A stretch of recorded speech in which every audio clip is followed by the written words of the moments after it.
Hello everyone, in today's video we're going to see one more video of English. So let's start. That is the honest woodcutter. Means honest, it's honest, not honest.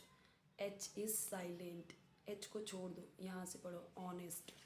ठीक है, तो honest का मतलब क्या होगा? ईमानदार. ईमानदार. Would cutter, would यानी लकड़ी, कटर यानी काटने वाला, और वो कौन होता है उसको हम क्या बोलते हैं? लकड़हारा. ठीक है, वुड यानी होता है लकड़ी, कटर यानी काटने वाला. ठीक है, कट यानी होता है काटना. ठीक है, अब यहाँ पे देखिए तीन तीन वर्ड आपको मिलेंगे. वुड यानी लकड़ी, कट यानी काटना, और पूरा देखिए कटर यानी काटने वाला. तो लकड़ी को काटने वाला कौन होता है? वुड कटर होता है. वुड कटर को हिंदी में क्या बोलते हैं? लकड़हारा बोलते हैं. Okay, so in this video I will explain correct pronunciation of each and every words, grammar rules behind these sentences, correct pronunciation, reading, everything you will know only one video. So it's very important. इस तरीके के जितने भी videos बना रही हूँ बहुत important है. शॉर्ट्स वीडियोस भी आपको मिल जाएंगे, वहाँ पे आपको वोकैबुलरीज एंड पोएम्स हैं, वहाँ से आप रीडिंग और प्रोनाउंसिएशन और मीनिंग जान सकते हैं. पर ऐसे जो वीडियोस हैं, जो लॉन्ग वीडियोस हैं, यहाँ पे मैं डिटेल में एक्सप्लेन कर रही हूँ चीज़ों को, तो ये बहुत इंपॉर्टेंट है. लॉन्ग अगो, यहाँ पे आपको बहुत सारे लोग जैसे लांग पढ़ेंगे या लोंग पढ़ेंगे, दैट इज़ रॉन्ग. ध्यान से समझिए, ध्यान से सुनिए, फिर उसे रिपीट भी करिए. ठीक है, long ago, it's ago, not ago. ठीक है, long ago there lived a poor woodcutter. तो लॉन्ग अगो का मतलब क्या हो जाता है? लॉन्ग अगो तो क्या ऐसे बोलोगे लंबे लंबे समय पहले? नहीं, अब लॉन्ग बोल दिया यानी बहुत समय पहले. ठीक है, तो अब अगो यानी हो गया हम जब पास्ट की बात करते हैं, पहले. ठीक है, तो बहुत समय पहले, पहले there lived a poor woodcutter. तो जब हमें सब्जेक्ट नहीं मिलता वहाँ पे हम देयर यूज़ करते हैं. There was a king, there is a queen, तो हम वहाँ पे सब्जेक्ट की जगह पे हम देयर यूज़ करते हैं. ठीक है, तो देयर लिव्ड यानी रहता था. अब यहाँ पे देखिए पास्ट में गया, कभी भी सब्जेक्ट के बाद डायरेक्टली आपका वर्ब का सेकेंड फॉर्म आया. अब यहाँ पे देखिए ईडी लग गया तो ये सेकेंड फॉर्म है. हमेशा आप देखोगे कि वर्ब का थर्ड फॉर्म आपको मिलेगा. ठीक है, तो जैसे लिव्ड, तो हमेशा आपका कोई भी सब्जेक्ट हो, he she it singular, I we you they plural, उनके साथ अगर आपका वर्ब आ गया और वर्ब आपका सेकेंड फॉर्म है, that means it's past indefinite tense और सिंपल पास्ट टेंस. ये रूल है. तो अब जब कोई भी सेंटेंस आपको पास्ट में बोलना है तो हमेशा आपको सब्जेक्ट के बाद वर्ब का सेकंड फॉर्म यूज़ करना है. और ये तब होता है जब आप कोई कहानी वानी अपना बताते हो, आप अपनी पास्ट की लाइफ के बारे में कुछ बताते हो, तब हम ये यूज़ करते हैं सेकंड फॉर्म. ठीक है, वर्ब का, और वो पास्ट टेंस होता है, past indefinite. There lived a poor woodcutter. तो पुअर यानी क्या? गरीब. एक यानी एक, गरीब, और वुड कटर का मतलब मैंने बताया. तो बहुत समय पहले एक गरीब लकड़हारा रहता था. One day as he was cutting wood his axe fell into the river. One day, one यानी एक, डे यानी दिन, तो एक दिन, एज यानी जैसे ही यानी वह, वॉज कटिंग, इसका मतलब हो जाएगा काट रहा था.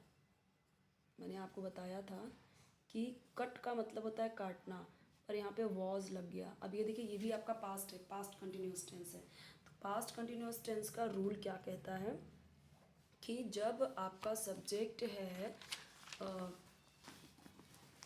आई, ही, शी, इट सिंगुलर, तब आप यूज़ करोगे क्या? सिंगुलर. तब आप यूज़ करोगे वॉज. ठीक है, वर्ब, हेल्पिंग वर्ब यूज़ होगा वॉज, और आईएनजी तो ऐड होगा ही किसमें? वर्ब में. वहीं पे अगर आपका सब्जेक्ट है we, you, they and plural यानी बहुवचन, तब आपका यूज़ होगा वर, और आईएनजी तो यूज़ होगा ही किसमें? वर्ब में. वही यहाँ पे यूज़ हुआ है कि ही के साथ क्या यूज़ हुआ? वॉज, और वर्ब में आईएनजी ऐड हुआ, तो रहा था, रहे थे, रही थी के सेंस में जाएगा. ठीक है, तो ऐसे ही आप वर्ब सीखते जाओगे grammar. As he was cutting wood, जैसे ही वह लकड़ी काट रहा था, मैंने आपको बताया था वुड यानी लकड़ी, यहाँ पे देखिए आ गया लकड़ी। जैसे ही वह लकड़ी काट रहा था, हिज यानी उसकी, एक्स यानी क्या होती है, कुल्हाड़ी, कुल्हाड़ी fail into the river, fail यानी क्या, गिर गई,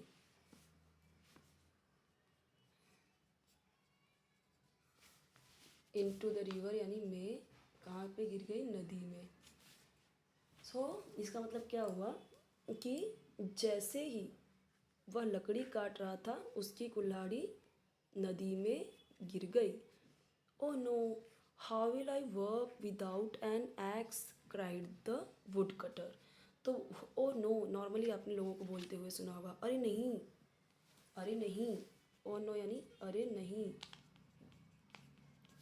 how will I work, how will यानी कैसे, विल, अच्छा ये रूल समझिए, जब भी आपका आप हिंदी में बोलते हो और वो क्वेश्चन वाला हो, जैसे आप सेंटेंस बोल रहे हो, मैं कुल्हाड़ी के बिना काम कैसे करूँगा, तो कैसे क्वेश्चन वाला जो वर्ड है इंग्लिश में लिखते टाइम हमेशा वो पहले आएगा, और तुरंत उसके बाद आपका करूँगा, गागेगी आया, तो गागेगी आपका क्या है, फ्यूचर है, तो उसके साथ में क्या यूज़ करोगे आप, विल।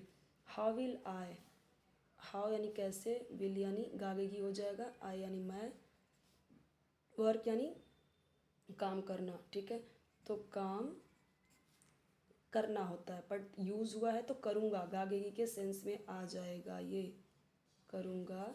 विदाउट यानी के बिना, विदाउट यानी के बिना, एन एक्स, एन का मतलब एक, और एक्स यानी आपका कुल्हाड़ी, ठीक है। Oh no, how will I work without an axe, इसका पूरा मतलब क्या होगा, और ये नहीं,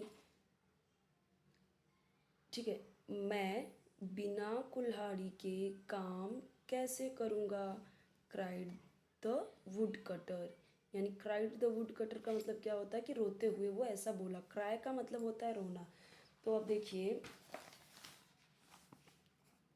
क्राई होता है, लेकिन जब आपको उसको सेकंड फॉर्म में बनाना है, पास्ट इंडेफिनिट में लिखना है, तो आपको क्या करना है, वाई हटा के आपको आई ई डी ऐड करना होता है। लास्ट वीडियो में भी समझाया था ये मैंने, ठीक है, वहाँ से भी आप देख सकते हो। Oh no, how will I work without an axe, cried the woodcutter. यहाँ पे ये ध्यान देते जाइए कि देखिए एक्सक्लामेटरी मार्क कैसे लग रहा है, क्वेश्चन मार्क कैसे लग रहा है, ये भी ध्यान देते जाइए। ये चीज़ें आपको लिखने में यूज़ आएंगी। वैसे आपको यहाँ पे क्या क्या मेन चीज़ें ध्यान देनी है, पहली चीज़ रीडिंग सबसे मेन इंपॉर्टेंट है। अगर आपको रीडिंग ही नहीं आती तो ये बहुत मुश्किल है कि आप इंग्लिश को समझ पाओ या बोल पाओ। तो सबसे पहले आपको सीखनी है रीडिंग, फिर आपको वोकैबुलरी यानी वर्ड मीनिंग, फिर थर्ड चीज़ आपको है कि ग्रामर के रूल्स, तब आता है आपका प्रोनाउंसिएशन। देखिए प्रोनाउंसिएशन क्या होता है ना, वो होता क्या है कि हम सीखे कुछ और तरीके से रहते हैं, लेकिन अगर कोई, अब हमने सीख के रखा है हॉनेस्ट, ठीक है, सामने वाला बोल रहा है कोई ऑनेस्ट, तो आप तो सोचते ही रह जाएंगे कि ये कौन सा वर्ड बोला। तो करेक्ट प्रोनाउंसिएशन इसलिए ज़रूरी है क्योंकि कोई अगर बोल रहा है और इंग्लिश में अच्छा है तो हम उसे समझ सकें। दूसरी चीज़, अगर हम गलत तरीके से प्रोनाउंस करते हैं ना तो लोग उसका मजाक उड़ाएंगे कि ये ऐसे नहीं ऐसे बोलते हैं, तो लोग इस तरीके से मजाक उड़ाते हैं, आपने देखा होगा। आप बोल सही रहे हो, आपको पता है कैसे बोला जाता है, आप ग्रामर भी ठीक ठाक बोल रहे हो, बट प्रोनाउंसिएशन रॉन्ग रहता है तो लोग थोड़ा सा मजाक उड़ा लेते हैं। एक तो उस चीज़ के लिए प्रॉब्लम होता है, दूसरी चीज़ ये कि अगर सामने वाला पर्सन जब उसको बोल रहा होता है और आपने अलग तरीके से पढ़ रखा है तो वो आपको समझने में प्रॉब्लमेटिक हो सकता है, ठीक है। तो ये चीज़ें हैं, और यहाँ पे हमारा ये हो गया। इसका जो रिमेनिंग पार्ट है वो हम देखेंगे नेक्स्ट वीडियो में। तो बेल आइकन जरूर प्रेस करना ताकि जब भी नई वीडियो अपलोड करूँ तो आपको उसका नोटिफिकेशन इजीली मिल जाए, आपको ढूंढने की जरूरत नहीं पड़े। और आपको कोई भी वीडियो चाहिए कमेंट सेक्शन में जरूर बताइए। चैनल जरूर सब्सक्राइब कीजिए, वीडियो लाइक कीजिए, फ्रेंड्स के साथ शेयर कीजिए। ओके।